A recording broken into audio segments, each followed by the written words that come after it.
Lunch box recipe அப்படியே வந்து ஃபுல்லாமே லஞ்சுக்கு நான் எடுத்துகிட்டு போகிறேன் அப்படின்னு சொல்லிட்டு பார்க்கலாம். அதுக்கப்புறமா இன்றைக்கி லஞ்சுக்கு வந்து சூப்பரான சிறுகீரை பருப்பு கூட்டு தான் எப்படி செய்யலான்னு பார்க்கலாமா? Hello friends, welcome to Subashree Jamuna channel. இன்றைக்கி நம்மளோட சேனலில் சிறுகீரை பருப்பு வந்து கூட்டு எப்படி செய்யலாம், ரொம்ப ரொம்ப சிம்பிளுங்க. அதை எப்படி பண்ணலான்னு பார்க்கலாம். அப்புறம் சின்ன சின்ன வேலைகள் அதையும் சேர்த்து நம்ம பார்த்துடலாம். ஸ்கிப் பண்ணாமல் கடைசி வரைக்கும் பாருங்கள், ரொம்ப பிடிக்கும் உங்களுக்கு.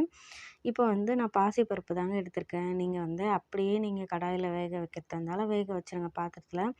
நான் வந்து சரி எமர்ஜென்சி அப்படின்னு சொல்லிட்டு குக்கரில் போட்டு ஒரு விசில் வேக விட்டேன். ஆனால் அப்போ அது வேகவே இல்லை, என்னை ஏமாத்திடுச்சுன்னு நினைக்கிறேன். அதுக்கப்புறம் இன்னும் 2 விசில் எக்ஸ்ட்ரா வேக விட்டு அதுக்கப்புறம் தாங்க அது வெந்துருச்சு. எதனால் அப்படின்னு தெரியல. அது கூட கொஞ்சமாக வந்து பெருங்காயம், மஞ்சப்பொடி, தக்காளி சேர்த்து நல்லா வந்து வேக விட்டு எடுத்துக்கிட்டேன். இப்போ வந்து கடாயில் எண்ணெய் சேர்த்துட்டு கடுகு பொரிஞ்சதுக்கப்புறமா காஞ்ச மிளகாய் கொஞ்சமாக சேர்த்துருக்கேன். ஒரு வந்து வெங்காயம், அதுக்கப்புறமா நல்லா வந்து வதக்கிட்டு இப்போ நம்ம வந்து கட் பண்ணி வச்சுருந்த கீரையும் உள்ளே சேர்த்துக்கலாம். கீரை நல்லா க்ளீன் பண்ணிவிட்டு நல்லா வந்து தண்ணியில் அலசிட்டு அதுக்கப்புறமா கட் பண்ணுங்கள். நம்ம குட்டி குட்டியாக கட் பண்ணிவிட்டு தண்ணியில் போட்டோம்னா அதனோட சத்துக்களெல்லாம் போயிடும். அதுக்காக தான் சொல்கிறேன். இப்போ நம்ம வேக வச்சு எடுத்து வச்சுருந்தோம் இல்லையா பாசிப்பருப்பு, ஸோ அதையும் நம்ம வந்து இந்த கீரையோடு சேர்த்துக்கலாம்.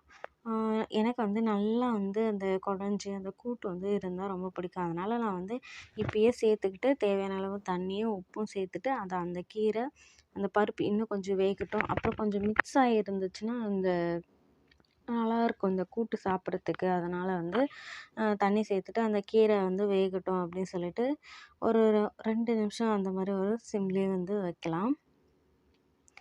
நல்லா ஃபுல்லாக வச்சதுக்கப்புறமா கொதிக்க ஆரம்பிக்கும்போது சிம்மில் வைங்க. அப்புறம் பொறுமையாக வந்து கொதித்து அந்த தண்ணி வற்றினதுக்கப்புறம் கீரை எல்லாமே வந்துடுங்க. உப்பு நான் வந்து இப்போ தான் சேர்த்துக்கிட்டேன். நீங்கள் பார்த்துருப்பீங்கன்னு நினைக்கிறேன். அவ்வளோதாங்க, சூப்பரான ஒரு சிறுகீரை கூட்டு. இந்த வெயிலுக்கு சூப்பராக இருக்கும் சாப்பிட்றதுக்கு. இது குழந்தைங்க லஞ்ச் பாக்ஸுக்கு நீங்கள் கொடுங்க. ரொம்ப ரொம்ப சிம்பிளாக இருக்குங்க. கொஞ்ச நேரம் வேலை தான், முடிஞ்சிருச்சு. இப்போ வந்து லஞ்ச் பாக்ஸுக்கு வந்து நம்ம வந்து பேக் பண்ணலாம். குழந்தைங்களுக்கு நம்ம எப்படியெல்லாம் வந்து நான் பேக் பண்ணுறேன் அப்படின்னு சொல்கிறேன். அவ்வளோதாங்க. நான் வந்து பிளாஸ்டிக் பாக்ஸ் எதுவுமே வந்து பாருங்கள், சூடாக நம்ம வந்து அதில் போடாமல் இந்த மாதிரி சில்வர் பாத்திரத்தில் கூட நம்ம யூஸ் பண்ணிக்கலாம். அதுக்கப்புறமா சாதம் வந்து நான் எடுத்துகிட்டு போயிட்டேன். கொஞ்சம் எக்ஸ்ட்ராவே எடுத்துகிட்டு போவேன் எப்பயும். குட்டி பாக்ஸ் தான், ஆனால் அவங்க ஃபுல்லாக சாப்பிட மாட்டாங்க. அதனால் கொஞ்சம் எக்ஸ்ட்ரா எடுத்துகிட்டு போனேன். அவங்க சாப்பிட்டு வந்து மிச்சம் அதாவது வந்து வேஸ்ட்டெல்லாம் பண்ண மாட்டேன். இன்னும் கொஞ்சம் இருந்துச்சுன்னா நான் அப்படியே சாப்பிட்டு முடிச்சிடுவேங்க. ஏன்னா வந்து சாதம் வேஸ்ட் பண்ண வேண்டாம் அப்படின்னு சொல்லிட்டு சாப்பிட்ருவேன். இப்போ லைட்டாக தண்ணி தெளித்து அந்த பாத்திரத்தை சுற்றி இருக்கிறதெல்லாம் இப்படி தெளித்து நம்ம வந்து தட்டு போட்டு மூடி வைக்கணும். இல்லைனா சாதம் வந்து நல்லா வந்து காஞ்சிரும். அதுக்காக தான். இப்போ வந்து நம்ம பார்க்கலாங்க, நான் வந்து லஞ்ச் பாக்ஸுக்கு என்னென்ன எடுத்து வச்சுருக்கேன்னு. சாதம், அதுக்கப்புறமா கூட்டு தாங்க இன்றைக்கி சாதத்தில் அப்படி பிசைஞ்சு சாப்பிட்றதுக்கு. அப்புறம் வெங்காயம் வத்தல் தான் அவங்களுக்கு ரொம்ப பிடிக்கும் அப்போ கேட்பாங்க. சரின்னு சொல்லிட்டு வீட்லேயே அப்பப்போ தேவைம்போது நான் வறுத்து எடுத்துன்னு போயிடுவேன், கடையில் வாங்காமல். மாதுளை ஜூஸ், இன்றைக்கி வந்து மாதுளை ஜூஸ் தாங்க போட்டிருக்கேன். இதில் வந்து பாலெல்லாம் எதுவுமே சேர்க்கல. அப்படியே ஜூஸ் கூட கொஞ்சமாக தண்ணி சேர்த்துட்டு கொஞ்சமாக தான் தண்ணி சேர்த்துருப்பேன். அது கூட வந்து பனக்கற்கண்டு இதை சேர்த்து தான் நான் வந்து நல்லா அரைச்சி நம்ம வடிகட்டி எடுத்துகிட்டு போயிட்டா குழந்தைங்க வந்து சூப்பராக வந்து குடிச்சிடுவாங்க. கொஞ்சமாக வந்து இனிப்பாக இருக்கணுன்றதுக்காக பனக்கற்கண்டு சேர்த்துக்கிட்டேன்.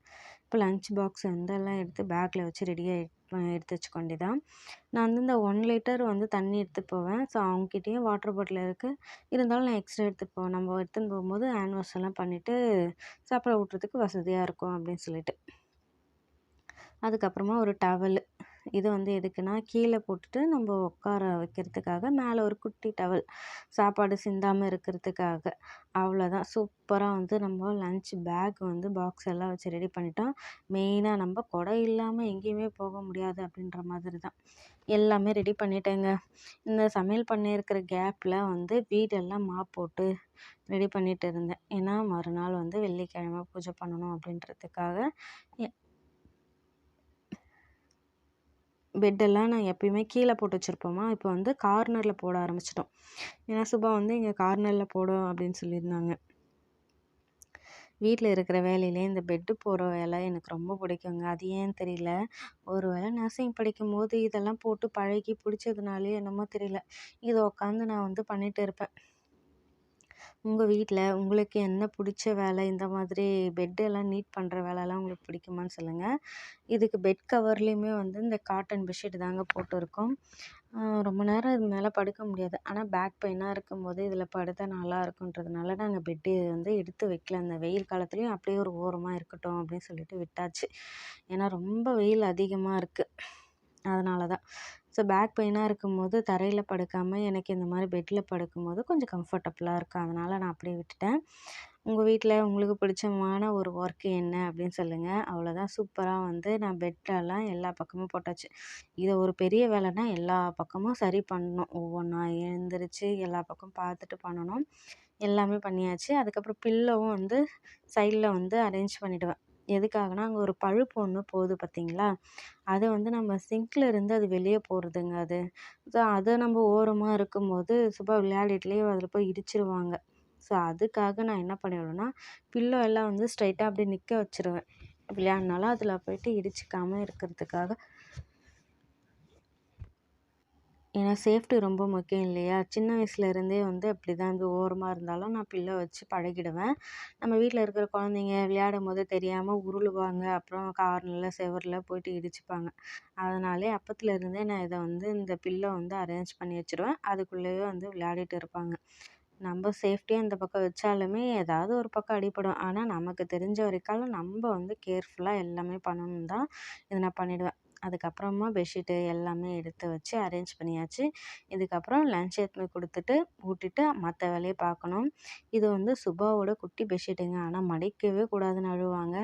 இன்றைக்கி வந்து சூப்பராக வந்து எல்லாமே அரேஞ்ச் பண்ணியாச்சு.